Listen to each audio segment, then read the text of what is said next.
जानकीनाथ अपने हाथ में मिठाई के एक नहीं दो डिब्बे लेकर आए और अपनी पत्नी सुलोचना से बोले। अरे सुलोचना, ये लो देसी घी के मोतीचूर के लड्डू। ये लाया हूं मैं। हाँ, सबका मुंह मीठा करवा दो। आज मैं सचमुच बहुत खुश हूँ। हम एक नहीं दो बच्चों के दादा दादी बनने वाले हैं। ये रेखा बहू और राधा बहू। ये लो, अनिल और सलील का भी मुंह मीठा करवा दो। ये लो सुलोचना, तुम भी खाओ। यहाँ मैं चिंता में घुले जा रही हूँ। दोनों बहुएं एक साथ गर्भवती हैं। अब खर्चा और बढ़ जाएगा और इन्हें देसी घी के लड्डू खिलाने की पड़ी है। एक ही डिब्बा खरीद लाते। दो डिब्बों पर पैसे खर्च करने की क्या जरूरत थी। लाओ, दूसरा डिब्बा इधर दो। उसे खोलने की जरूरत नहीं है, मैं फ्रिज में रख देती हूँ। अभी इन दोनों के मायके से कोई बधाई देने आएगा तब खोल लेंगे। देखा भाभी, माँ जी की कंजूसी भरी बातें शुरू हो गई। अब पता नहीं 9 महीने तक ये हमारा क्या हाल करेंगे। चिंता मत करो, सब ठीक होगा। आओ, तुम और मैं मिलकर चाय पीते हैं। कल अनिल बाजार से आते हुए अचारी मठरी लाए थे, वो खाते हैं। अरे, मठरी का डिब्बा यहीं तो रखा था, कहाँ गया। माँ जी, रसोई में मठरी का डिब्बा रखा था, कहीं दिखाई नहीं दे रहा। कौन सी मठरी? वो अचारी मठरी? वो मैंने संभाल कर रख दी है। अब कोई मेहमान आ जाए तो नाश्ते के सामान के लिए दुकानों पर भागते रहो। एक दो चीजें तो रखी होनी चाहिए ना। माँ जी, भाभी का मठरी खाने का ही तो मन था, तभी तो उन्होंने चाय बनवाई थी। अच्छा, ये बात है। अब मैं तुम्हारे मन थोड़े ही मारूंगी। रुको, मैं मठरी का डिब्बा लाती हूँ। ये लो रेखा बहू, आधी मठरी तुम्हारी और ये आधी मठरी राधा बहू तुम खा लो। अब ये ना कहना तुम्हारी सास कंजूस है, तुम्हारा मन मारती है। तो इसमें कौन सा झूठ है, आप तो हो ही कंजूस मक्खी चूस। राधा, धीरे बोल, माँ जी सुन लेंगी। क्या कहा तुमने? मैंने कुछ मक्खी अक्षर सुना। अरे कुछ नहीं, मैं आपको ये कह रही थी कि आप चाय पी लो, वरना चाय में मक्खी गिर जाएगी। अरे तो क्या हुआ, निचोड़ कर फेंक दूंगी मक्खी को। बेचारी वैसे भी बिना हड्डी की होती है, तो मेरा क्या बिगाड़ लेगी। अब इतनी चीनी पत्ती दूध डली चाय एक मक्खी गिरने से फेंक थोड़ी दूंगी। पर मेरी चाय में मक्खी दिख तो नहीं रही राधा बहू। आपसे डर कर उड़ गई होगी माँ जी। अब बस भी कर राधा, बेकार में माँ जी से उलझ रही है। उनकी तो आदत है कंजूसी करने की। रेखा भाभी, आपकी शादी को 4 साल हो गए, आप तो धन्य हो जो इन्हें झेल रही हो। कोई बात नहीं राधा, माँ जी तो ऐसी ही हैं, उन्हें बदलना मुश्किल है।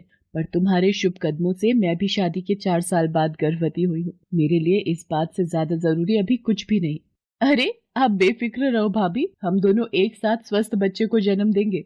चाय पीते हैं, ठंडी हो जाएगी। हाँ, और वो भी आधी मटरी के साथ। रेखा और राधा दोनों खिलखिलाकर हंस देती हैं। रेखा भाभी, गली में अमरूद का ठेला भरकर निकल रहा है। कच्चे कच्चे अमरूद है, खाओगी? मेरा तो बहुत मन कर रहा है। साथ पे काला नमक ऊपर छिड़क दो तो जिंदगी का मजा ही आ जाए। कच्चे कच्चे अमरूद।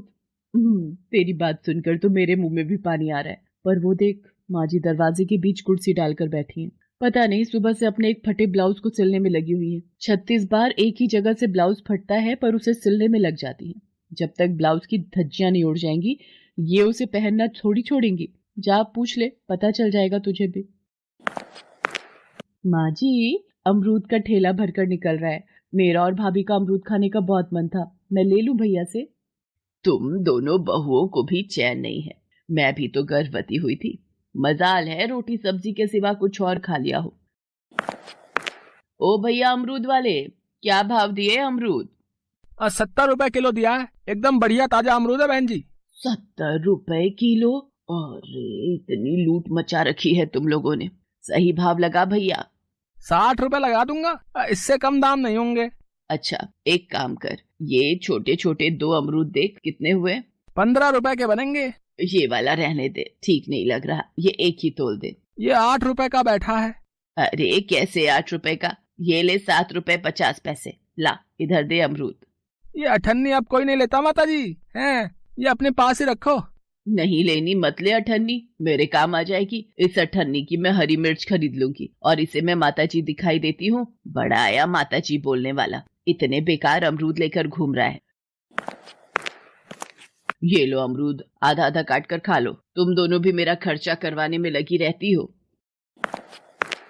राधा, मैंने कहा था ना, हमारी सासू माँ के राज में कोई चीज खरीद कर खाना कितना मुश्किल है। धन्य है हमारी सासू माँ। से ही दिन बीत रहे थे। सुलोचना हर चीज में कंजूसी करती रहती थी। सुलोचना अपनी दोनों बहुओं को लेकर डॉक्टर के पास जाती है। देखिए सुलोचना जी, मैंने आपकी दोनों बहुओं का चेकअप कर लिया है। राधा तो बिल्कुल ठीक है, पर रेखा को ताकत और खून बढ़ाने के लिए मैं एक दवाई अलग से लिख कर दे रही हूँ। तुम दोनों एक काम करो, पैदल टहलती हुई घर जाओ, मैं तुम दोनों की दवाइयाँ लेकर आती हूँ। पता नहीं, मेरा मन घबरा रहा है। राधा, सब कुछ ठीक होगा ना? अरे रेखा भाभी, आप घबराओ नहीं, डॉक्टर ने दवाई लिखकर दे दी है ना, उससे आप ठीक हो जाओगे। माँ जी दवाइयाँ लेकर घर आ जाएंगी। आओ सामने से गोलगप्पे खाते हैं। सुलोचना दवाई की दुकान से दवाई लेने लगती है। क्या 600 रुपए का एक पत्ता दवाई का? और कितने पत्ते लेने हैं? 4, यानी कि 2400 रुपए के 4 पत्ते। एक काम करो भैया, तुम ना ये दवाई रहने ही दो, बाकी की दवाइयां दे दो। ये डॉक्टर भी ना फालतू की दवाइयां लिख देते हैं। एक दवाई नहीं भी खाएगी तो कौन सा ज्यादा फर्क पड़ जाएगा। चुपचाप ये दवाई खाने को दे दूंगी। रेखा बहू को बड़ा पता चल रहा है कौन सी दवाई कम है। डिलीवरी के दिन पूरे होने में अभी समय था, पर रेखा के डिलीवरी का दर्द छिड़ जाता है। सब लोग रेखा को हॉस्पिटल लेकर जाते हैं। डॉक्टर, अब रेखा कैसी है? रेखा के अंदर खून की बहुत कमी है। उसके शरीर में इतनी ताकत नहीं है कि वो लेबर पेन झेल पाए। हमें उसका बड़ा ऑपरेशन करना पड़ेगा। रेखा की जान को खतरा है। वैसे ऐसा होना तो नहीं चाहिए था। मैंने रेखा को जो दवाई लिखकर दी थी वो दवाई बहुत असरदार थी।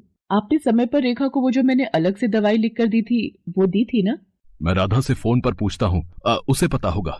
सलील, रेखा भाभी की तबीयत कैसी है? हाँ, दवाइयाँ तो वो समय पर ही ले रही थी। 1 मिनट रुको, मैं उनकी दवाई के डिब्बे में देखती हूँ। कौन सी दवाई बता रही है डॉक्टर?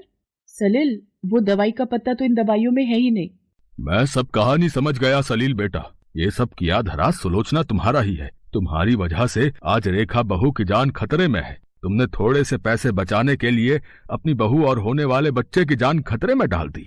मुझे तुमसे ये उम्मीद नहीं थी सुलोचना। माँ, आपने ऐसा क्यों किया? आपको तो पता था ना कि हमारी शादी के 4 साल बाद रेखा गर्भवती हुई थी, और हमारे लिए ये आने वाला बच्चा कितना अनमोल है।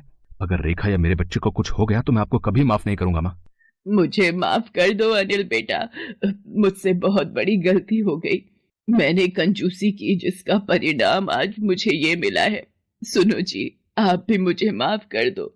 मैंने बड़ी ही भूल कर दी। हे गणपति बप्पा, मेरी बहू और होने वाले बच्चे की रक्षा करना।